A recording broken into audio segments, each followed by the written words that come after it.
Melbourne fans, Jack Watts is gone. That's right, Jack Watts has been traded to Port Adelaide in exchange for pick 31. What do you think about this, Melbourne fans? Do you think Jack Watts has been hardly done by over the time in the press?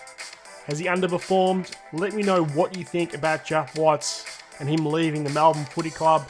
I think it's the right move for Jack Watts to move on from Melbourne. It's been nothing but negativity since Jack Watts was drafted first overall back in 2008 to Melbourne. And I think it'll do him good to go across to Adelaide, play for a new team, get a fresh start, and might actually help kick off his career. Now, he has underperformed, and I've been critical of him at times, saying he has underperformed. Even in my videos when we played against Jack Watts in AFL Evolution, I've given him a serving. But there's that extra scrutiny when you pick number one to perform and get to that high standard. Everyone expects it from a number one overall draft pick. If he was drafted in the 20s, the 30s, anything like that, people wouldn't have said anything about Jack Watts' career. Maybe even if he wasn't drafted first overall, would his career be over by now? Let me know what you guys think about Jack Watts and him moving over to Port Adelaide.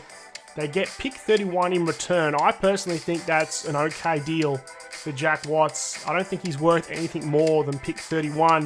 I thought Melbourne might have requested a lot more from Port Adelaide, but that was the highest draft pick that Port Adelaide had left. And it seems like the Port Adelaide is the only team really trying to make some deals in this off-season. They're really trying to quickly build a side that can press for the grand final in 2018. We've got Jack Watts, we've got Motlop and Rockcliffe. So Port Adelaide is actually brought in 442 games of experience across these three players at an average age of 26. Now, Tom Rockcliffe, there's no doubting he's an awesome pickup for any side. He can win the ball, he's going to be a good asset for Port Adelaide, but they've got Motlop and they've got Jack Watts, two inconsistent players. Jack Watts has never really reached the heights that we expected. Motlop, sometimes he's flary, sometimes he's inconsistent, sometimes he doesn't turn up. I just hope they've got two big giant black leather boots with steel caps in them, because these two players might need a good kick up the backside to get them going. I mean, to deal with one of these players letting you down, but if these both players let Port Adelaide down next year, oh boy, this is going to be remembered for a long time of these trades. So let me know what you think, guys, of Port Adelaide getting in all these players, mainly Motlop and Jack Watts.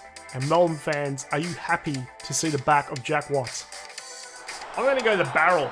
That's the only way we're going to penetrate this breeze. Some good What? No! That doesn't make sense. Aaron Hall off the ground! That's how you got to get him! Scrap them through.